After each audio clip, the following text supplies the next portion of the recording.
Pernell Whitaker was untouchable in the ring, an Olympic gold medalist, a multi-division world champion, and a defensive mastermind. Pernell Sweet Pea Whitaker. But beneath the brilliance was a man spiraling out of control.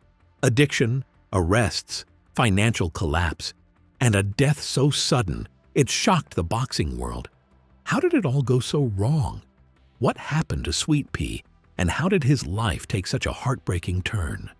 To answer that, we have to go back to where it all began, the tough streets of Norfolk. Growing up in the Youngs Park housing community, Pernell Whitaker's path to greatness was anything but guaranteed. At just 9 years old, he stepped into a boxing gym for the first time, and something clicked. It wasn't a hobby. It wasn't even a dream. It was a calling. Every day after school, while other kids played or got into trouble, he went to work, honing a style so elusive it would one day leave world-class fighters swinging at air. In that tight-knit gym, surrounded by family and friends, the chant began, "Sweet Pete." One misheard nickname later, Sweet Pea was born, and everything took root. By his teens, he wasn't just good, he was feared. National tournaments became his playground. Opponents couldn't touch him. His reflexes, timing, and ring IQ made him nearly impossible to hit. Over 200 wins, 91 knockouts, and more importantly, a reputation as the kid who made boxing look effortless. But behind every win came pressure. Not the kind you see on highlight reels, the kind that comes from growing up with nothing, with everyone expecting you to be the one who makes it out. For Whitaker, there was no plan B. He had to win. He had to succeed. Because in places like Youngs Park, the spotlight is the only thing keeping the darkness away. And if you slip, that cheering crowd turns quiet real fast. Even his losses carried a different weight. In the 1982 World Championships final, he was narrowly beaten by Cuban great Angel Herrera Vera. But Whitaker didn't fold. He came back and beat Vera 4 times. That wasn't just redemption, it was proof that he belonged on the world stage. And at the ripe age of 20, that stage came calling, the Los Angeles Olympics. By then, he wasn't just prepared. He had honed his craft to near-perfect precision. Every counter, every slip, every angle, it was art in motion. In the final, he dismantled Luis Ortiz with a clinical performance, taking Olympic gold without breaking a sweat. Pernell Whitaker of the U.S. And the winner on a unanimous decision. But gold wasn't the real prize. The real statement was what it represented, a new kind of champion. Not a brawler, not a brute, but a defensive genius. Because it's one thing to not get hit, but it's another to make your opponent so frustrated they practically fight themselves. It wasn't just a win, it was his announcement to the world. Pernell Sweet Pea Whitaker had arrived. The world might have seen a gold medal, but no one saw the shadow forming behind it. And with that medal around his neck, the transition to the professional ranks wasn't just expected, it was destiny. But make no mistake, this wasn't a victory lap. In pro boxing, the lights are harsher, the punches heavier, and the critics louder. Plenty of amateur stars have crumbled under that pressure. The question was simple. Could Whitaker's style survive against harder-hitting, seasoned opponents trying to take his head off? He answered that question fast. He debuted on national television and never looked back, winning fight after fight with the same slick defense and sharp counters that made him a star in the amateurs. He wasn't just beating opponents, he was embarrassing world-class athletes. Greg Haugen, a former world champion, looked confused. Azuma Nelson, a future Hall of Famer, couldn't lay a glove on him. Fight after fight, Whitaker turned the ring into his personal chessboard, always a move ahead, always in control. Writers called it poetry. Opponents called it a nightmare. And the fans? They knew they were watching something revolutionary. And let's not forget his greatest claim to fame, the infamous showdown with Julio Cesar Chavez. Chavez was considered unbeatable, a Mexican legend with granite fists and a chin to match. But on that night, anyone who watched knows Whitaker had put on a masterclass. The judges called it a draw, but the world knew better. It was a controversial decision. Sports Illustrated even ran "robbed" on its cover, and fans still talk about it today. Boxing forums, barbershops, and broadcast booths echoed the same outrage. Whitaker won that fight. Woodruff scores about 115 to 113 in favor of Whitaker. That night, his place among the sport's best was undeniable. He had now conquered not one, not two, but 4 weight divisions: lightweight, junior welterweight, welterweight, and junior middleweight. In every class, against every style, he proved one thing: you can't hit what you can't find. And nobody ever found Whitaker. But even as the titles and belts piled up, another story, darker, quieter, was unfolding. Because while he was mastering the ring, he was losing control of everything outside it. Fame, fortune, glory, it's everything a young fighter dreams of. But no one dreams about the challenges that come with it. What happens when the toughest opponent of your life isn't standing across the ring, but staring back at you in the mirror? As Sweet Pea rose to dazzling heights, the shadows followed, and they weren't new. This wasn't a sudden detour after stardom. His battles had started long before the medals, long before the lights. By the time he was 14 or 15, Whitaker had already started using weed, then cocaine. What began as curiosity soon turned into a habit that followed him into his career, lurking in the background of even his brightest moments. And as the wins piled up, so did the dependence. The world saw brilliance. Lightweight champion of the world, Pernell Sweet Pea. But behind the scenes was a man quietly unraveling, and for a while, he kept it hidden. He was too talented, too dominant. The ring masked the reality. But addiction doesn't stay in the background forever. It waits, and then it breaks everything. That moment came in October 1997. After a hard-fought win over Andrei Pestriaev, Whitaker was riding high again. But the celebration didn't last, because when the results came in, his win was wiped away, changed to a no contest, and on top of that, he was handed a 6-month suspension. Sweet Pea had tested dirty for cocaine. And just like that, the cold truth of his personal struggles was out there for everyone to see. The timing couldn't have been worse. He was nearing the twilight years of his career, when every fight, every payday mattered more than ever. But for those close to him, the real fear wasn't the suspension. It was the silence that followed. Because Whitaker didn't slow down. He didn't regroup. If anything, the addiction dug in deeper. In 1998, he was handed a lifeline, a title shot against Ike Quartey for the WBA welterweight title, a fight that could have put him back on top. It could have been his redemption. But he never made it to the ring. Another failed drug test. More cocaine. And this time, the opportunity vanished before the bell even rang. No belts, no comebacks, just headlines, whispers, and the sinking realization that Sweet Pea was slipping away from the sport he once ruled. Addiction cost him more than wins and paydays. They cut into his relationships, his sense of self, and his standing within the sport he loved. Promoters began to turn their backs. Fights disappeared before they could even be announced. Even Bob Arum, one of boxing's biggest promoters, publicly walked away from a potential rematch with Oscar De La Hoya, calling Whitaker too unreliable now. Why did he keep using? It's a simple question with a painful answer. For Whitaker, drugs weren't about escape. They were a survival tool, a way to manage the crushing pressure of fame, expectations, and a private life spiraling out of control. The cycle was cruel and predictable. Signs of a comeback followed by another collapse. He tried to turn things around in 1998 when he entered rehab. But addiction doesn't go away after a few weeks of focus. It waits, it hides, then it takes over again. And it wasn't just cocaine. Kathy Duva, his longtime promoter, later revealed alcohol had been a constant issue too.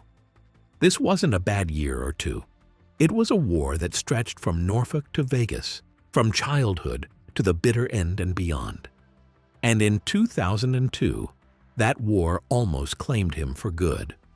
Whitaker overdosed on cocaine. You might have already guessed, but it still pains me to say this story doesn't end with a comeback in the ring. Instead, it spills over into courtrooms and jail cells, setting the stage for even more painful battles ahead. For a man who once controlled every second of every round, Whitaker now found himself powerless in the face of the law. The warning signs had been there. Back in February 1996, during NBA All-Star Weekend in San Antonio, Whitaker's night ended in handcuffs, arrested for resisting arrest and assaulting an officer. No drugs, no alcohol, just defiance. A flash of something deeper. At the time, it seemed like a one-off. But looking back, it feels like the beginning of a pattern, a slow unraveling that would dominate the years to come. By the early 2000s, things had taken a much darker turn. In August 2001, his drug use, already an open secret in boxing circles, erupted into a legal nightmare.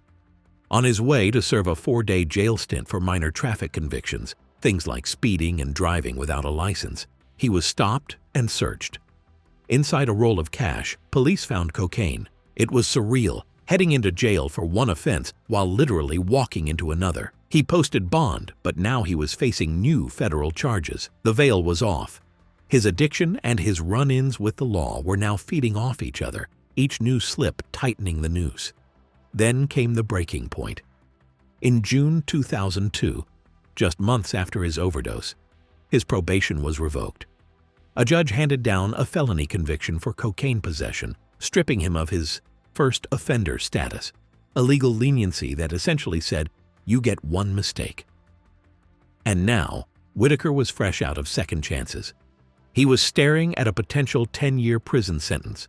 Instead, the court settled on 27 months. But in a twist that sparked public debate, he only served 4 months behind bars. The rest was commuted to house arrest. If you thought that was his rock bottom, you didn't know Sweet Pea. There were more traffic violations, more DUI charges, more fines, courtrooms, each one a reminder that the troubles beyond the ring were piling up faster than he could handle. The thing is, these weren't minor distractions. They were symptoms of something bigger, something more complex. A man fighting to keep a grip on his life while everything seemed to be crumbling. Each arrest, each conviction wasn't just a legal mark, it was a career death knell.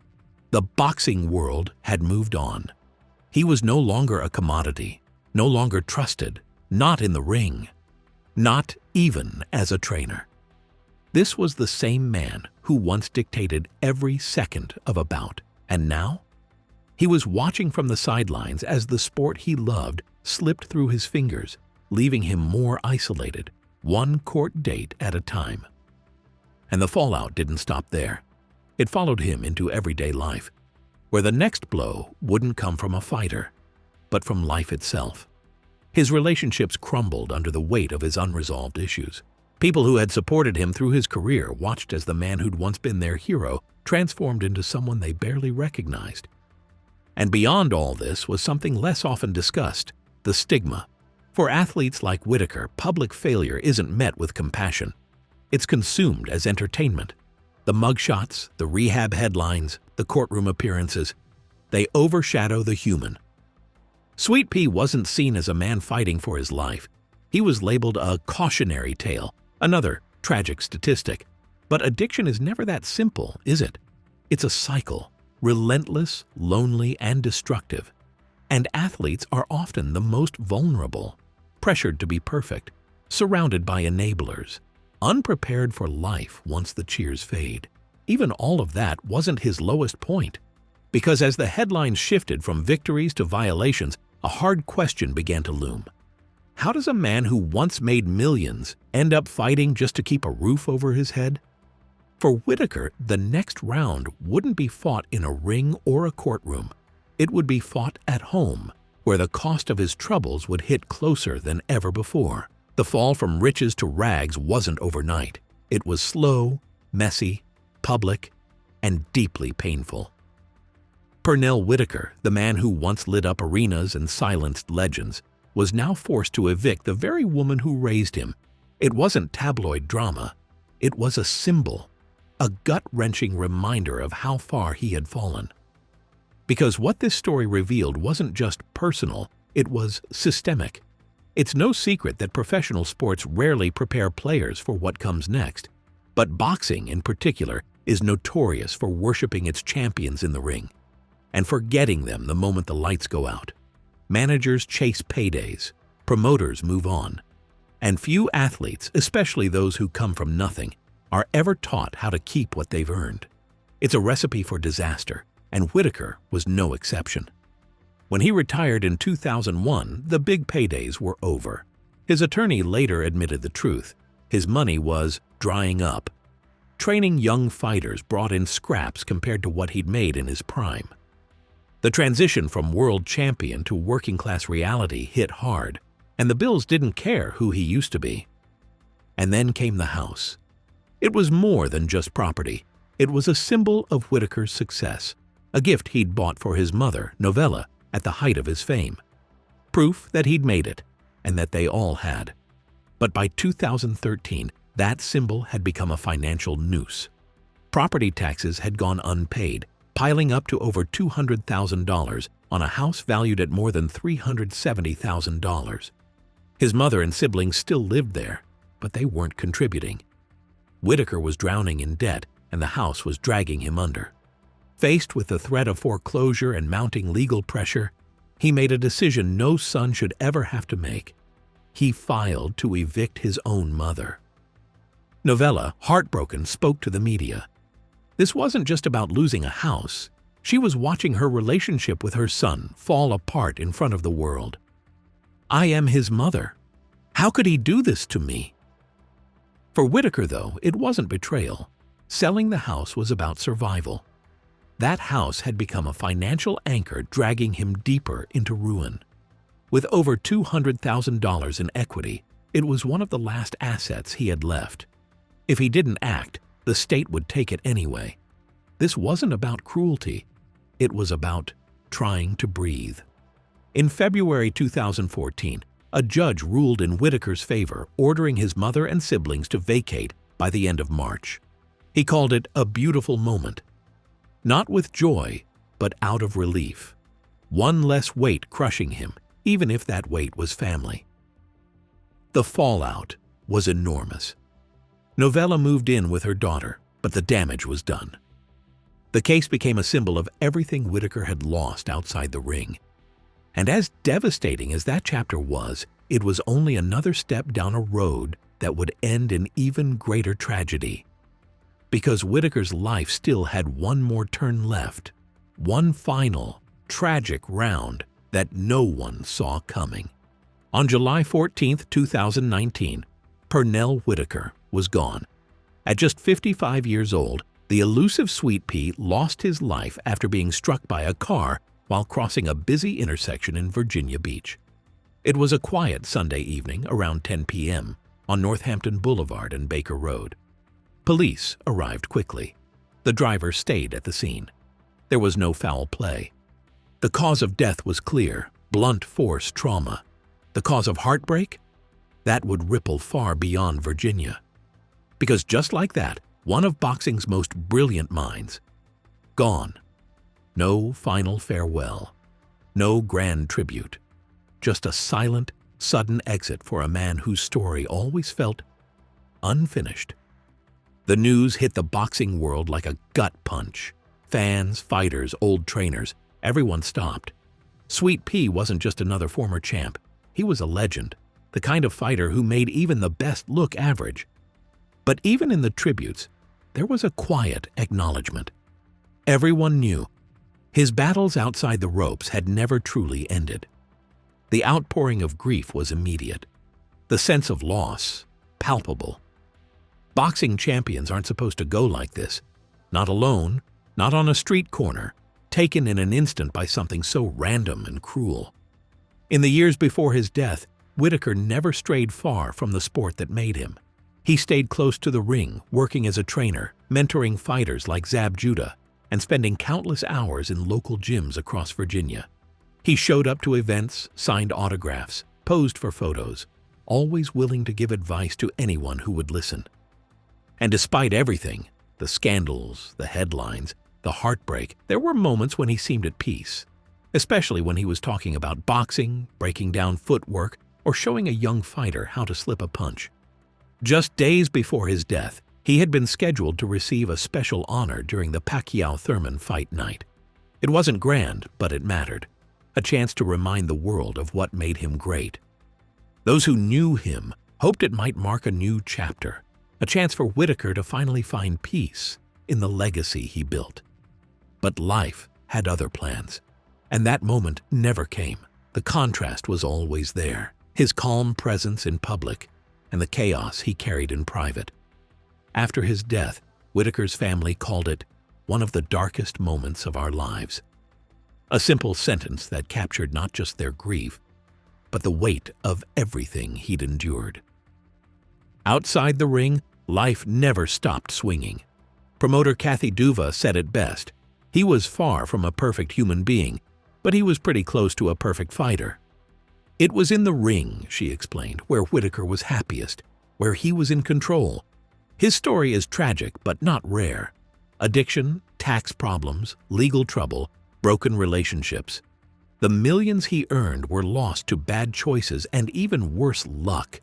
And the support he needed, mentors, structure, protection, was never there.